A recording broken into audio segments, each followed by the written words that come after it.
Kaleidoscope, a new Netflix miniseries, is based on the true story of a firm that nearly lost billions of dollars in bonds due to flooding in its underground vault.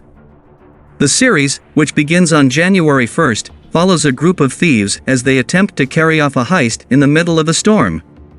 The show's creator, Eric Garcia, told a website that the idea of a robbery in the middle of a hurricane was inspired by a real-life event in 2012 when $70 billion worth of bonds got soaked during Hurricane Sandy.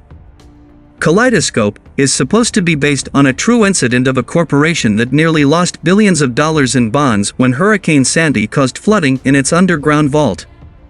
Following Hurricane Sandy, $70 billion in bonds were flooded in the basement of the DTCC, which is a massive clearing effort controlled by a number of significant banks. In 2012, Hurricane Sandy struck the east coast of the United States, Canada, and the Caribbean. According to CNN, the storm killed at least 147 people directly in those three places and inflicted billions of dollars in damage. The storm flooded New York, including the underground vault of the Depository Trust and Clearing Corp., a Wall Street-owned firm that stored over 1.7 million paper certificates for shares, bonds, and other financial instruments for critical components of the U.S. trading infrastructure.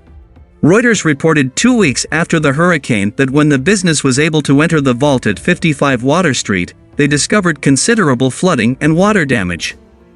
The business refused to say how many bond certificates were flooded, but spokeswoman Judy Inosanto claimed it was a very small percentage of the $39.5 trillion in stocks and bonds stored by the corporation.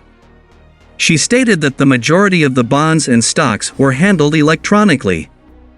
The DTCC stated in its 2013 annual report that they have retrieved and restored 99% of the certificates from the flooded vault.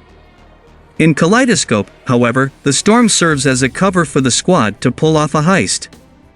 Former burglar Leo Papp, played by Giancarlo Esposito, gathers a crew to carry off an impossible robbery during a cyclone in the series. They intend to steal $7 billion in secret bonds from an underground vault controlled by a criminal enterprise. Toddy Gabriel from You, Rufus Sewell from A Knight's Tale, and Australian action sensation Jai Courtney are among the skilled cast members. Because the series is non-chronological, the creators boast that it can be seen in any sequence. The miniseries' 8 episodes take place at various moments before, during, and after the theft, ranging from 24 years before to 6 months following. On Sunday, January 1st, Kaleidoscope will be available to view on Netflix.